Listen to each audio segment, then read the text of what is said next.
이스라엘이 이란의 맞보복을 단행했으나 제한된 저강도 공격으로 확전은 피하고 있는 것으로 보입니다. 미국이 우크라이나와 이스라엘, 대만에게 953억 달러를 제공하는 군사 지원 패키지가 연방의회에서 최종 확정되고 있습니다. 미국 경제는 올 한 해 3%대의 고물가와 5%대의 고금리가 지속될 것으로 우려되고 있다고 경제 분석가들이 경고했습니다. 미국인 260만 명이나 지난해 스캠 사기 등에 속아 1인당 평균 7,700달러씩 무려 100억 달러나 피해 입은 것으로 나타났습니다. 채소와 과일에서 지속적으로 잔류 농약이 발견돼 주의가 요구되고 있습니다. 시청자 여러분 안녕하십니까? 워싱턴 뉴스 투데이입니다. 이스라엘이 일주일 만에 이란에 대해 맞보복을 단행했으나 제한된 저강도 공격으로 확전은 피하고 있는 것으로 보입니다. 이스라엘은 이란 중부의 핵시설 단지가 있는 이스파한에 드론과 미사일로 맞보복을 단행했으나 제한적이고 저강도 공격으로 자제해 이란의 재보복을 불러올 조짐은 아직 보이지 않고 있습니다. 한면택 기자의 보도입니다. 이스라엘의 시리아 주재 이란 공간 폭격과 이란의 첫 이스라엘 영토 보복 공격, 이에 대한 이스라엘의 맞보복으로 중동 전면전 5차 중동전쟁까지 확전되지는 않을까 지구촌을 떨게 하고 있으나 양측 모두 확전만큼은 피해가고 있습니다. 이스라엘은 끝내 이란에 대한 맞보복을 단행했지만 제한적이고 저강도 공격으로 확전을 피하려는 의도인 것으로 평가되고 있습니다. 이스라엘은 이란의 첫 이스라엘 영토 직접 공격 때와 비슷하게 드론과 미사일로 이란 중부에 있는 이스파한에 대해 맞보복 공격을 감행했습니다. 이스라엘은 그러나 우려보다는 제한적이고 저강도 맞보복을 단행한 것으로 미국을 비롯한 국제사회는 평가했습니다. 이스라엘이 겨냥한 이란의 중부 이스파한에는 이란의 핵시설 연구단지와 공군기지가 있는 전략적 요충지이지만은 이스라엘의 이번 공격에 핵시설 등에는 어떤 피해도 입지 않은 것으로 IAEA 국제원자력기구가 밝혔습니다. 이란은 국영 미디어를 통해 이스파한으로 날아오는 이스라엘의 소형 드론 세대를 미사일 방어망으로 포착해 파괴시켰다고 발표했을 뿐 재보복에 나설지에 대해서는 특별한 언급을 하지 않고 있습니다. 미국은 이스라엘로부터 맞보복 마지막 순간에야 통보받은 것으로 알려져 독자 행동을 막지는 못하고 있는 것으로 드러났으나 이스라엘 방어에만 주력할 뿐 보복 공격에는 불참한다는 입장을 거듭 분명히 하고 있습니다. 이스라엘은 이번 맞보복에서 군이 직접 나선 대규모 공격이 아니라 정보기관인 모사드가 운영하는 드론으로 주로 맞보복을 가해 미국 등 우방국의 지지를 잃지 않고 이란과의 확전도 피하기 위한 제한적인 저강도 보복전을 전개한 것으로 월스트리트저널은 분석했습니다. 이스라엘은 대신에 모사드가 기밀 작전으로 이란의 중부 내륙에 있는 핵시설까지 공격할 능력을 갖추고 있다는 경고의 메시지를 보낸 것으로 월스트리트저널은 해석했습니다. 이란이 재복에 나선다면 중동 지역에서 긴장이 급속히 고조되겠지만 이란이나 이스라엘 모두 미국 등 국제사회와 마찬가지로 확전은 원치 않고 있는 것으로 보여 고강도 정면 충돌, 전면전, 나아가 반세기 만의 5차 중동전쟁으로 비화되지는 않을 것으로 기대되고 있습니다. 이런 양국의 움직임과 국제사회의 관측 때문인 듯 국제유가는 서부 텍사스산은 배럴당 85달러 아래, 영국 브렌트유는 90달러 아래에서 소폭으로 등락을 거듭하고 있을 뿐 급등은 하지 않고 있습니다. 그럼에도 제한적이고 저강도의 군사행동으로도 이란과 이스라엘은 보복의 악순환을 불러와 어느 순간 갑자기 폭발할 수 있어 살얼음판 초긴장 사태가 상당 기간 지속될 것으로 예상되고 있습니다. WKTV 뉴스 한면택입니다. 미국이 우크라이나와 이스라엘, 대만에게 950억 달러를 제공하는 군사 지원안이 연방 상원안 통과 2달여 만에 마침내 연방 하원에서 최종 확정되고 있습니다. 우크라이나 600억 달러, 이스라엘 263억 달러, 대만 81억 달러를 지원하는 950억 달러 규모의 군사 지원 패키지는 연방 상원에서 2월 중순 통과된 후에도 2달여 동안 진통을 겪다가 연방 하원에서도 초당적 지지로 매듭짓고 있습니다. 안혜린 기자가 보도합니다. 미국이 우크라이나와 이스라엘, 대만에게 모두 953억 달러를 제공하는 군사지원 패키지가 연방의회에서 최종 확정되고 있습니다. 연방하원은 19일 군사지원 패키지를 신속 처리하는 동의안을 본회의 표결에 붙여 찬성 316대 반대 94라는 압도적 초당적 지지로 승인해 사실상 최종 확정했습니다. 민주당 하원의원 165명과 공화당 하원의원 149명이 손을 잡아 공화당 소속 마이크 존슨 하원의장을 구해내는 동시에 군사지원안 패키지를 수개월 만에 마침내 확정한 겁니다. 우크라이나와 이스라엘, 대만 지원 법안, 그리고 틱톡 금지 법안은 별도로 최종 가결 절차를 밟게 되지만 가장 중요한 절차 표결을 초당적 지지로 넘어서 매듭지은 것으로 간주되고 있습니다. 사실상 확정된 953억 달러 규모의 미국의 군사지원 패키지에선 러시아와 전쟁을 벌이고 있는 우크라이나에게 600억 달러를 추가 지원하게 됩니다. 우크라이나 군에게 무기와 탄약을 계속 지원하고 군 훈련을 시켜주는 동시에 군사작전도 지원하게 됩니다. 또한 미군이 직접 참전하지 않고 있으나 유럽 지역 미군들이 전투지원 태세를 계속 유지하는 데에도 전비를 투입하게 됩니다.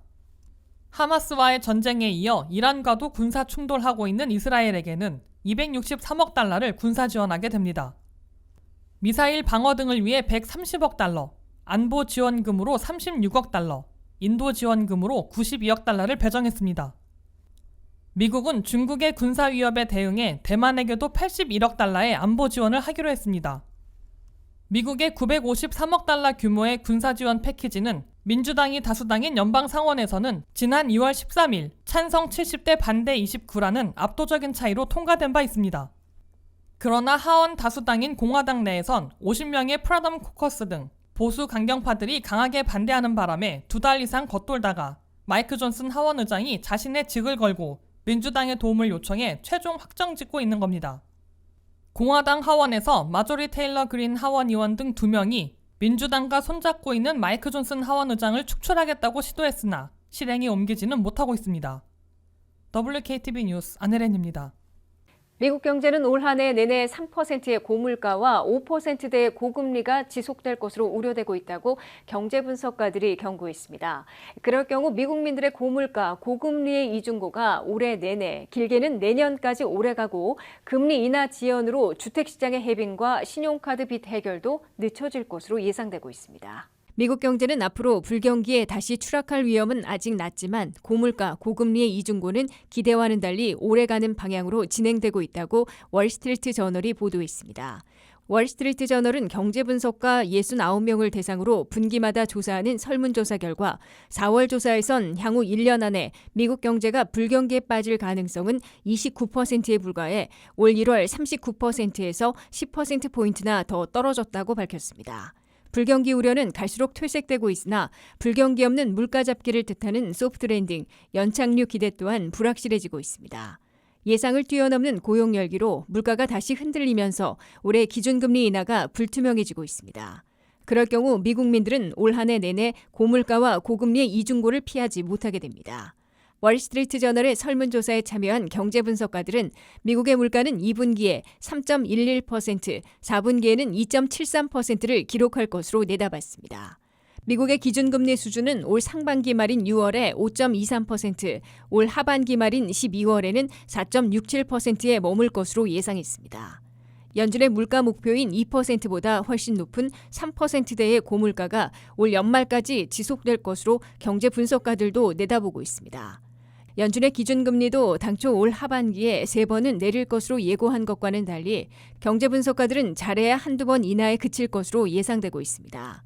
경제 분석가들은 미국 경제의 GDP 성장률은 1분기에 2.18%였으나 2분기에는 1.6%로 둔화되고 3분기에는 1.35%로 가장 저조해지며 4분기에 1.47%를 기록할 것으로 예측하고 있습니다.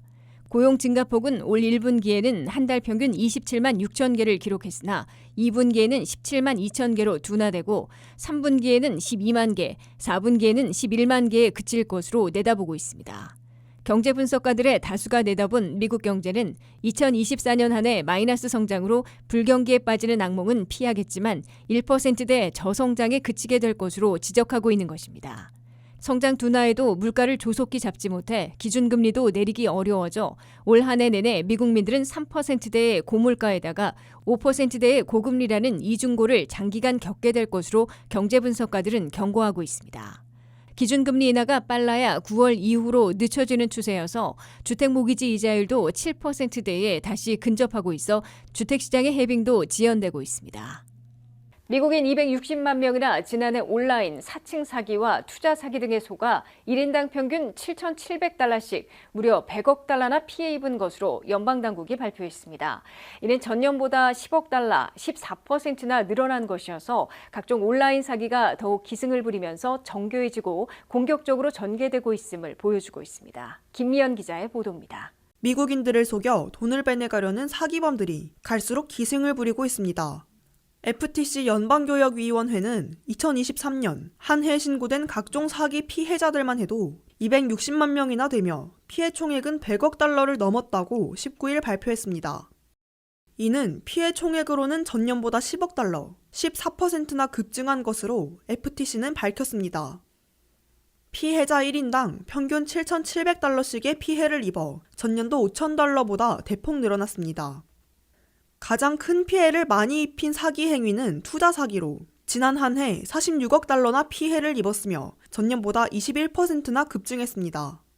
투자 사기의 전형적인 수법으로는 특정 프로젝트에 투자할 경우 손해볼 위험 없이 고수익을 올린다고 속여 거액의 피해를 입히고 있습니다. 투자 사기는 건수로는 4번째이지만 피해 총액으로는 1위를 기록하고 있습니다. 두 번째는 사칭 사기로 지난 한 해 27억 달러의 피해를 입혔습니다. 사칭 사기에서는 온라인 쇼핑이나 복권 등에 당첨됐다고 속여 돈만 가로채고 있습니다. 특히 아마존이나 구글과 같은 대규모 사업체나 정부기관을 사칭해 돈을 가로채는 수법을 쓰고 있습니다. 온라인 사기에서는 은행으로 송금을 요구해 돈을 빼돌리고 암호화폐 거래를 가장해 가로채는 수법이 기승을 부리고 있습니다. 미국인들에게 접근해오는 방식에도 다소 변화를 보이고 있습니다. 2023년에는 가장 흔한 접근 방식으로 이메일이 꼽혔습니다. 이메일로 링크를 보내 무심코 클릭하게 되면 여러 가지 피해를 초래하게 만들고 있습니다. 두 번째로 흔한 수법은 수십 년 동안 1위였던 전화로 속이는 사기로 나타났습니다. 근래 들어 스팸 전화로 특정되거나 모르는 번호로 걸려오는 전화는 거의 받지 않는 추세이기 때문에 이메일에게 1위 자리를 내준 것으로 해석되고 있습니다. 세 번째는 텍스트 메시지로 나타났습니다. 사기 차단에 총력전을 벌이고 있는 FTC 연방교역위원회는 100여 곳의 연방기관들은 물론 지역 사법당국들과의 합동작전으로 오퍼레이션 스톱 스캠 콜이라는 대대적인 단속을 벌여 180번에 걸쳐 텔레마케팅 조직을 차단했다고 밝혔습니다. 또한 사칭 사기를 근절하기 위한 연방 규정도 개정하기 위한 최종 절차를 밟고 있다고 설명했습니다. WKTV 뉴스 김미연입니다. 식탁에 빠질 수 없는 채소와 과일에서 잔류 농약이 발견된 가운데 샘플 중 8%는 고위험 또는 초고위험에 속하는 농약이 드러나 주의가 요구됩니다. 수입 유기농 제품뿐만 아니라 미국 내 유기농 제품에서도 농약이 검출됐다고 하는데요. 자세한 내용 류령화 기자가 보도합니다. 과일과 채소는 식단에 필수적이지만 농약이 포함된 과일과 채소는 불청객으로 식탁에 오릅니다. 수십 년 동안 농산물에 대한 살충제 사용을 추적해온 컨슈머 리포트는 조사 대상인 59개의 과일과 채소 가운데 20%에서 위험한 수준의 잔류 농약이 검출됐으며 8%는 고위험 또는 초고위험으로 분류됐다고 발표했습니다. 컨슈머 리포트는 3만 개의 샘플을 검토했으며 신선한 과일, 채소뿐만 아니라 통조림, 건조 또는 냉동 과일과 채소까지 분석했습니다. 그 결과 피망, 블루베리, 녹두, 감자, 딸기 등 일상생활에서 즐겨 먹는 식품도 위험하다고 전했습니다. 녹두에는 미국에서 10년 넘게 야채에 허용되지 않는 농약이 발견됐습니다. 고위험군 살충제인 아세페이트나 메타미도포스가 발견됐는데 메타미도포스 검출량은 과학자들이 안전하다고 간주하는 수준의 100배 이상이었고 아세페이트는 7배 더 높았습니다. 멕시코산 수입 녹두의 경우 아세페이트 수치가 특히 높았습니다. 게다가 수입 유기농 녹두에서도 높은 위험도 등급을 받은 샘플이 발견됐는데 이러한 농약의 사용은 명확한 불법 사용입니다. 미국 감자의 90% 이상에서는 클로르프로팜이란 농약이 함유됐으며 유기농 감자에서도 가공 공장에서 발생하는 살충제 오염 등을 이유로 사용된 농약으로 인해 중간 정도의 위험도에 속했습니다. 수박은 옥사밀 농약에 대한 민감한 반응을 보이며 샘플 331개 중 11개에서 검출됐습니다. 3%에 해당하는 수치이지만 전문가가 안전하다고 판단한 수치보다 높습니다. 슈퍼마켓에서 사는 제품에 농약 농도가 높은 채소나 과일을 구매할 가능성은 적지만 많이 그리고 자주 먹으면 농약에 노출될 위험성이 높아지고 축적되기 때문에 조심해야 합니다. 이에 컨슈머 리포트는 녹두 대신 완두콩을, 감자 대신 고구마를, 수박 대신 멜론을 먹는 것이 농약으로부터 안전하다고 전했습니다. 매년 수천 명의 근로자가 농약 중독으로 질병에 걸리고 있으며 농약을 사용하는 것은 파킨슨병, 유방암, 당뇨병을 포함한 건강 문제로 이어질 위험이 있습니다. 특히 어린이와 임산부는 고위험 농도의 과일과 채소를 하루 1회 미만, 매우 위험도가 높은 과일과 채소를 하루 0.5회 미만 섭취해야 됩니다. WKTV 뉴스 류령아입니다. 이상으로 워싱턴 뉴스투데이를 마치겠습니다. 시청해주신 여러분 고맙습니다.